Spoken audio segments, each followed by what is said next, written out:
Hi, welcome to this for your day, 22nd of April. It's Monday. We're just going to be looking at a trade setup day, which is going to be Euro CHF. We'll go to the chart in a moment. We want to basically try and get in on a market reversal. We're just going to use very simple technical analysis. Also use Bollinger bands to help us time the trade and look at the sentiment behind the setup as well. I think it looks a decent risk to reward trade. So let's go and look at the chart. But please do keep in mind when I'm giving my view, it is my view as of right now. It can change in line with the market conditions. If you want all our trading techniques, our daily technical and sentiment analysis of 14 major Forex pairs, you can get live access to our member center on the link beneath this video. Right, let's take a look at the trade setup. The chart of Euro CHF, nice big move to the upside, and we're, as I've said, looking for a potential reversal to occur. Now, in terms of trading technique, I'll go through my levels in a moment. But normally, if we take a reversal trade, we want to see if market sentiment supports our view, and if it does, that will lend weight to our view of trading the reversal. Now, in terms, just for new viewers, when we're doing sentiment or looking at sentiment, we'll normally look at the COT, the Commitment of Traders report. Totally free report. You can get it from the CFTC each week, and it will just give you what two key groups have in the markets in terms of actual positions, not opinions, actual positions. Two groups we look at: speculators, commercials. Now, in terms of the two groups, the commercials are the ones we want to be trading with. They're kind of the smart money. They tend to know when prices have run too far to the upside or downside, and very good at catching market turning points. So let's see what the commercials got. They've got 3.1 to 1 in terms of their shorts over their longs, so they're bearish. Okay, then we want to see the speculators against them, and we've got speculators 4.2 to 1 in terms of longs over shorts. They're pretty bullish.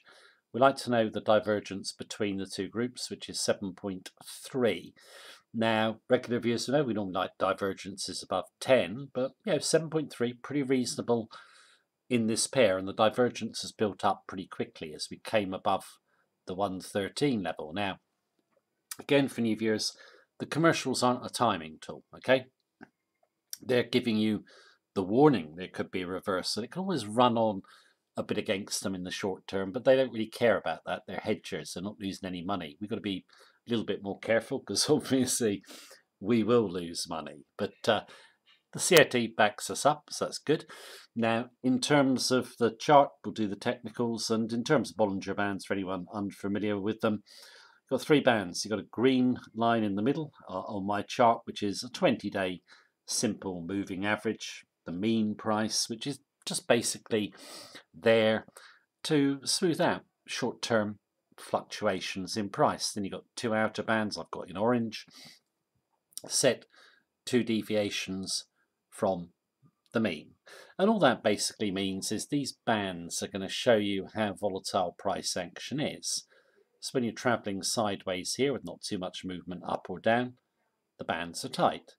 When we go into a nice downtrend here, the volatility picks up, the bands widen out, and they widen out again on the up move to the widest they've been on the charts. Now, in terms of how we're going to use the Bollinger bands here, when we get a nice move down and the volatility is really high, we want to see signs of reversal at the outer band, or if we get outside of it, okay? And then trade for at least a move back to the mean price. So up here we're quite a distance from the mean price. We're looking for it to get to at least there, probably lower, okay? But prices tend to mean revert. It's just statistical, okay?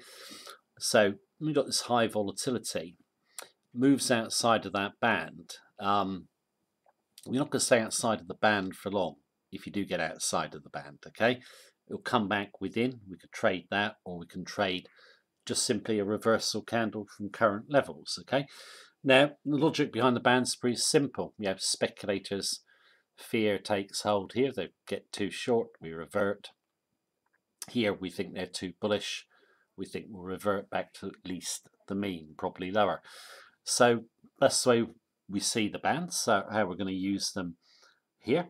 Now, in terms of the euro, how are we going to play it? Obviously, a nice strong blue candle. There's no weakness at the moment. We're going to have to wait.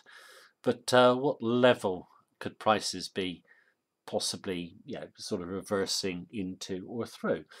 Well, in terms of this chart, could take a little further left for a few more candles, but you've got basically resistance at 1450, which is also the band, okay? This candle tail here, the red one, couldn't get through and we came back. Could it do it again? That's what we're looking for, okay?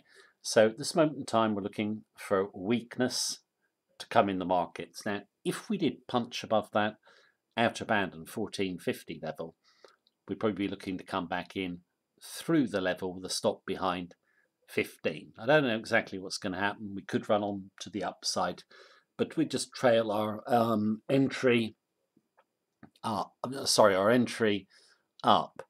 Now, in terms of if we don't break out above that level, where could you come in? I think, if I just draw a line there, which is just a trajectory of the trend, really, come up, just poke through that line and bounce straight back, nearly touch it, then push off the line and the 114 level, which is also a round number. Now, in terms of coming in to this trade, we've got above a round number now and we're away from it. What we want to do now is come back through the round number, but not too close to it. I've said this in previous videos, always a lot of turbulence around the round number. You want to get clear of it, okay? A lot of orders are going to collide, so let that collision take place and see if prices break in your favour. So we want to be outside that round number turbulence, and I'm going to say a good level to come in through will be there. Excuse me. Basically where we broke out above these four candles here, immediately reversed above, and now we're still above. So I want the trajectory taken out, then I want round number clearance, then I'll be prepared to go short. Stop 114.70, well clear of the outer Bollinger band. Then see if she runs. Now, could she run to the mean price? Well, be looking for that, but I'll be looking for it to run a little bit further. Very often you get a run band to band. You got it here, okay? We could very easily run band to band again. Now keep in mind, when the price comes down, this band will snake up, okay? So in terms of the way I read the technicals and the sentiment and so forth, I'm going to say 112, which is a round number, which is here. Basically you break up, hold, and then push off, okay? That's a good target. And give about a 3 to 1 in terms of risk to reward. And like I said, if it breaks higher, we'll still be interested in the trade. We'll just raise our short entry level. Yeah, through 114.50 probably.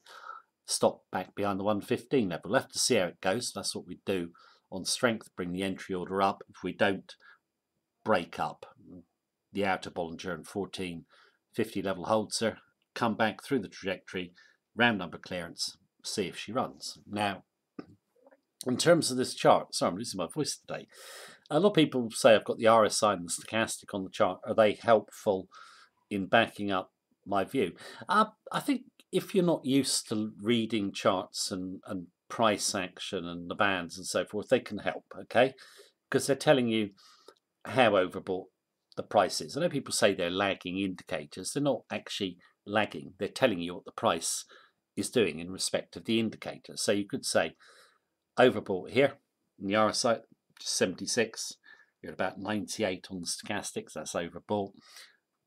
Adds weight to your view, but you want to use a candle confirmation through the level to get your entry. In my view, we are overbought. Yes. Down here, we were oversold when we got the turn up. Okay, so it's kind of a backup. I think you really need to keep your eye on the price action and the Bollinger bands. In the first instance, they're your most important tools. Obviously, COT divergence sentiment behind the chart, very useful because where the big money is sitting. I just think the speculators are piling in too much. They push prices too far to the upside. And yeah, their stops are going to be getting closer, and I've got a feeling there's going to be a big stop cluster below the 114 level now. Comes back through, stops get run. We should go down towards the 112 level. These kind of moves, I haven't seen too many of them recently. The Forex markets have been pretty dull. You know, you find you coming in trades and then just suddenly it stalls and price action seems to stop. This one's got a bit of volatility about it. Good risk to reward. Setup we'd normally go for. Like the look of it. I think it looks okay. We'll see how it goes. That is the video for today. Thank you very much for watching me as usual. Take care and have a good day.